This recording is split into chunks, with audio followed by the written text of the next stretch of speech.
कार्तिक बचपन से ही अपने नाना नानी के घर रहता था। वहीं जवान हुआ, पढ़ा लिखा भी वहीं पर।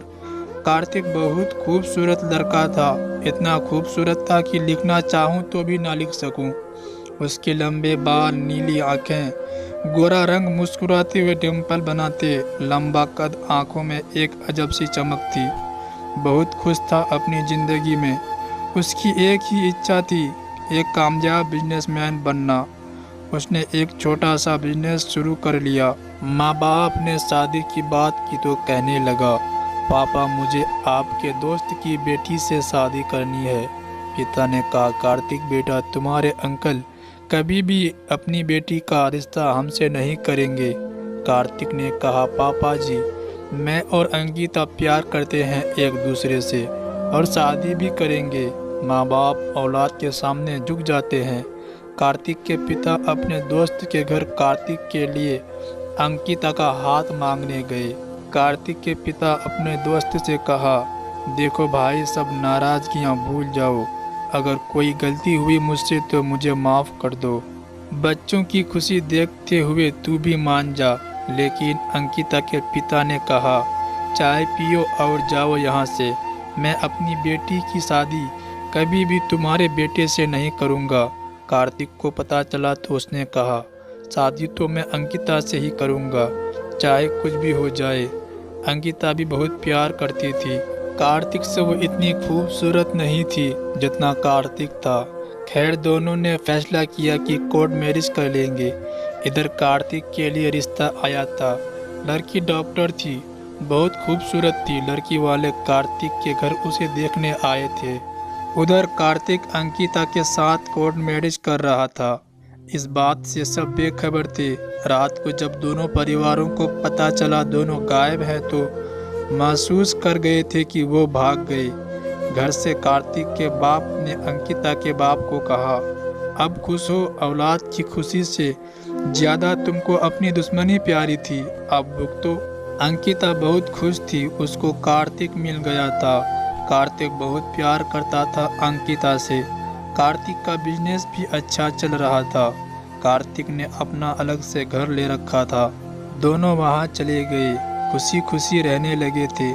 कार्तिक ने अंकिता को सीने से लगाया और कहने लगा, अंकिता, अब तुम मेरी ज़िंदगी हो, मुझसे वफा करना, मुझे छोड़कर ना जाना।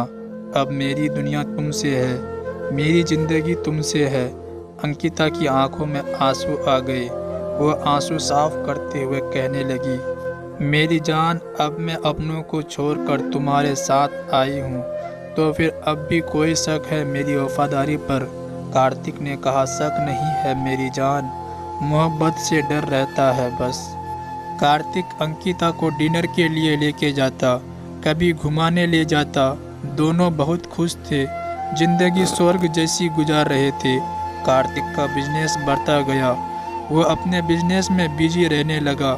अंकिता पढ़ी लिखी थी, कार्तिक से कहती थी, मैं घर में अकेली तंग आ जाती हूँ, मुझे भी ऑफिस ले जाया करो ना।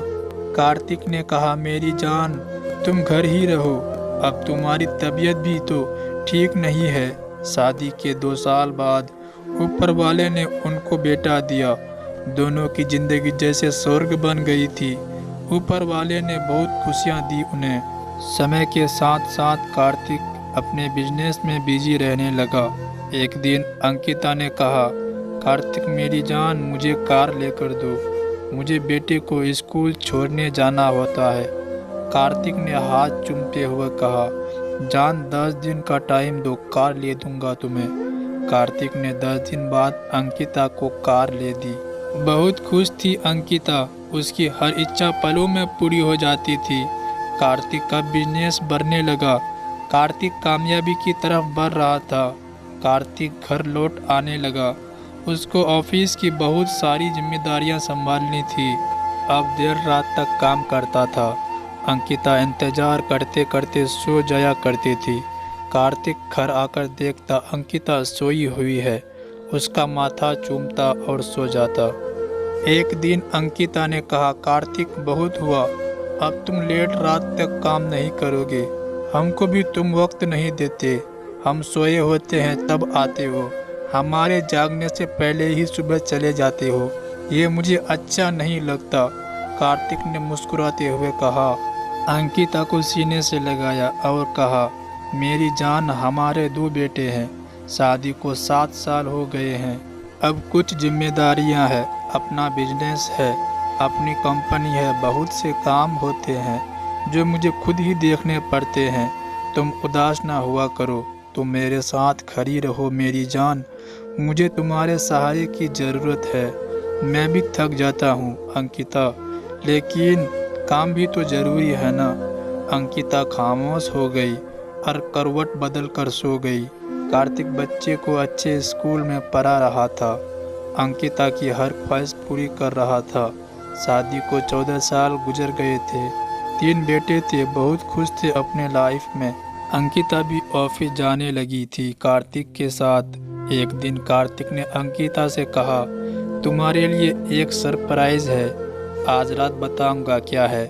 रात का समय था, दोनों कैंडल लाइट डिनर कर रहे थे। बातों बातों में कार्तिक ने कहा, खाना कैसा है। कार्तिक ने मुस्कुराते हुए कहा, बहुत मज़े का है। अंकिता ने बेचैनी से पूछा, अच्छा बताओ ना सरप्राइज क्या है। कार्तिक ने मुस्कुराते हुए कहा, सोचो क्या हो सकता है। अंकिता ने कहा, मेरी फेवरेट कार ली होगी तुमने। कार्तिक ने कहा, नहीं कुछ और। अंकिता ने कहा, अच्छा कनाडा का वीज़ा लगा होगा हमारा। कार्तिक ने मुस्कुराकर कहा, नहीं पागल। अंकिता ने मुंह बनाते हुए कहा, मुझे बेचैन ना करो, बताओ क्या है। कार्तिक ने कहा, आंखें बंद करो। 1 मिनट बाद कार्तिक ने अंकिता की आंखों से अपने हाथ हटाए तो सामने लगी बड़ी स्क्रीन पर अंकिता की तस्वीर चल रही थी, एक ऐड के साथ जिसमें लिखा था, अंकिता 5 स्टार होटल। अंकिता को यकीन नहीं हो रहा था। अंकिता ने कहा, कार्तिक। कार्तिक ने मुस्कुराते हुए कहा, जी मेरी जान, तुम जिस होटल में खड़ी हो ये तुम्हारे नाम पर है, तुम्हारा अपना होटल। अंकिता की आंखों में आंसू आ गए थे। इतना प्यार, इतनी मोहब्बत कौन करता है भला। अंकिता ने कार्तिक को सीने से लगाया और रोने लगी। आई लव यू मेरी जान, आई लव यू। वक्त गुजरता गया। एक दिन अंकिता को महसूस हुआ कार्तिक किसी और लड़की में भी इंटरेस्ट है। अंकिता को बहुत गुस्सा आया था। अंकिता ने एक दिन पूछा, कार्तिक, वो जो तुम्हारे साथ एक लड़की है उसके साथ क्या रिश्ता है तुम्हारा। वह हर समय तुम्हारे साथ रहती है, हर जगह तुम्हारे साथ जाती है, उसको तुम्हारी पसंद नापसंद हर चीज़ पता है, ऐसा क्या है। कार्तिक ने कहा, वो सेक्रेटरी है, उसको अगर पता है इन सब चीज़ों का तो मेरी जान इसमें प्रॉब्लम ही क्या है। कार्तिक ने कहा, कार्तिक प्रॉब्लम है, तुम इस लड़की को जॉब से निकाल दो बस। कार्तिक ने कहा, पागल मत बनो अंकिता, क्यों बेवजह का तमाशा कर रही हो। अंकिता ने ऊंची आवाज़ में चिल्लाते हुए कहा, कार्तिक उस लड़की को निकालो जॉब से। कार्तिक ने कहा, अंकिता आराम से बात करो, क्यों तमाशा कर रही हो बिना किसी बात के। उसको निकालना है तो निकाल दूंगा कल, अब खुश हो। अंकिता बिना कुछ कहे दूसरे कमरे में चली गई। कार्तिक सारा दिन का थका हारा था, घर आकर डिस्टर्ब हो गया था। वह सारी रात ना सो सका था। बेटे जवान हो गए थे। बड़ा बेटा 16 साल का था, समझदार हो गया था। कार्तिक ने अपनी सेक्रेटरी से कहा, तुम कुछ दिन ऑफिस ना आना, अंकिता को तुम जानती हो, बिना किसी बात के तमाशा करने लगी है आजकल।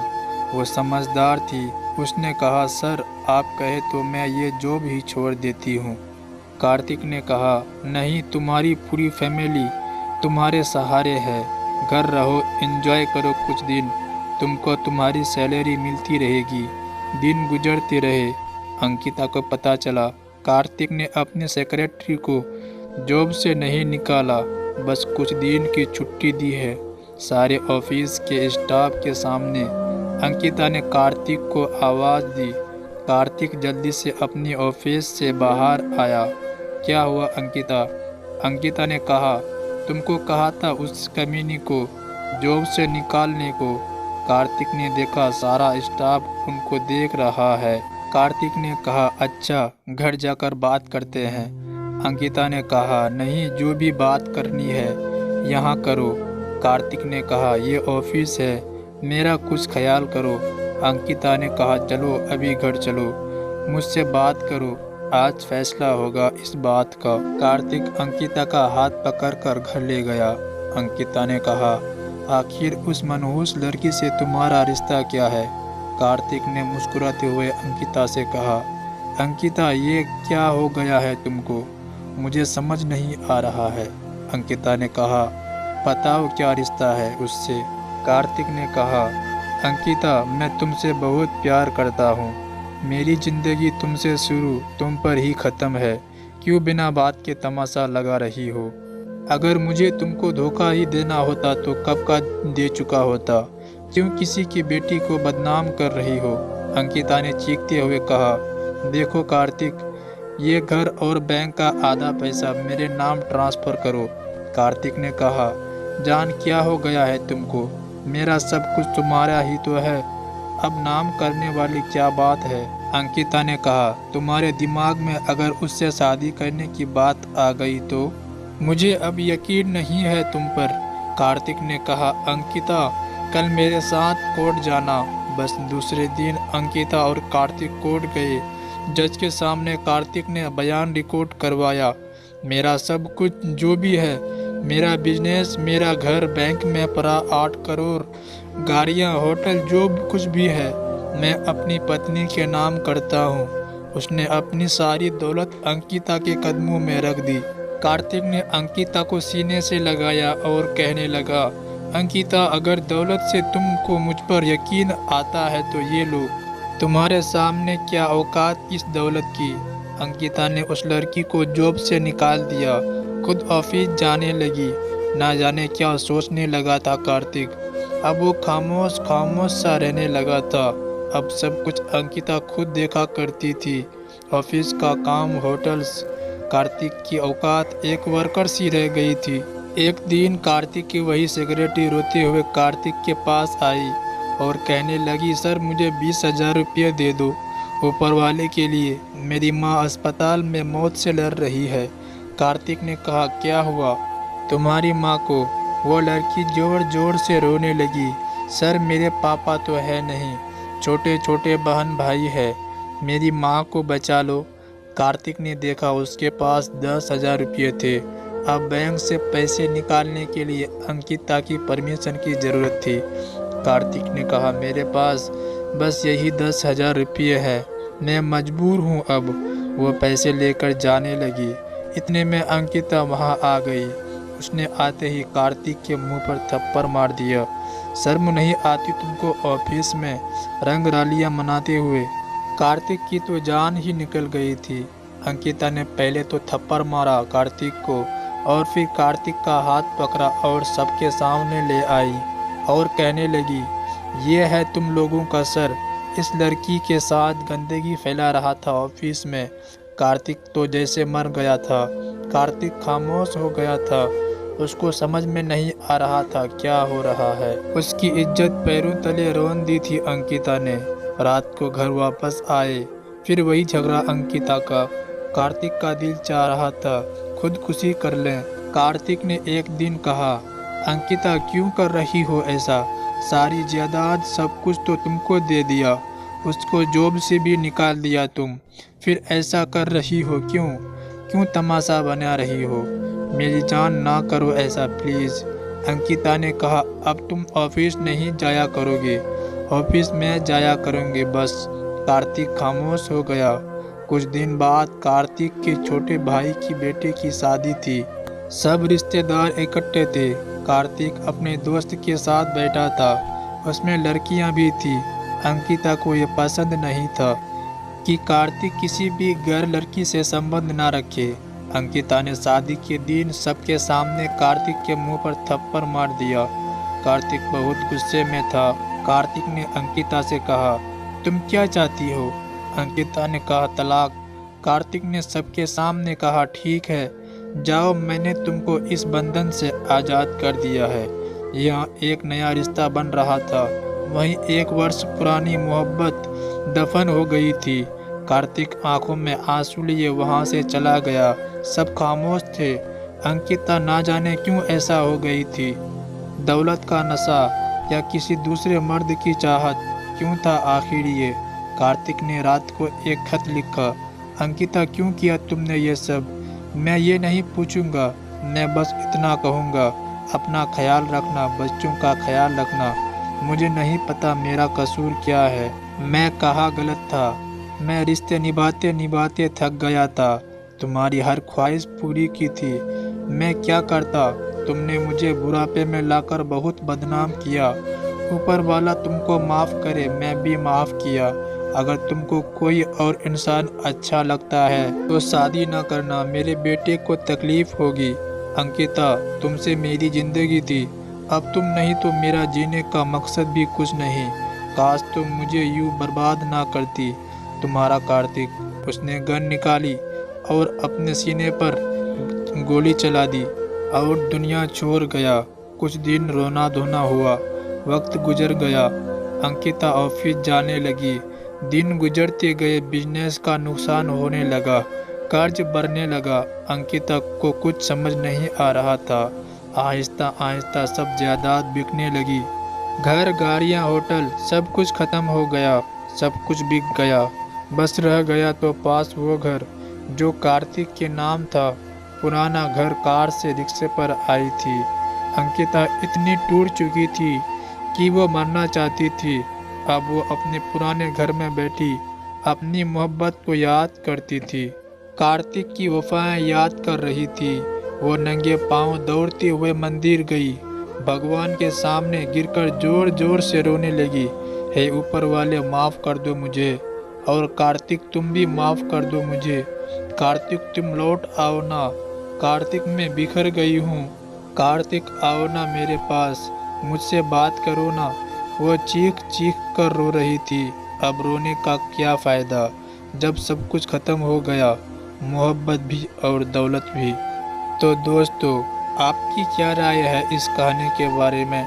कमेंट करके हमें ज़रूर बताएं। वीडियो को लाइक करके चैनल को सब्सक्राइब कर लीजिए। साथ में घंटी को दबाकर ऑल पर सेट कर लीजिए ताकि आने वाली वीडियो आपको तुरंत मिले। मैं मिलता हूँ आपसे अगले वीडियो में। तब तक के लिए धन्यवाद।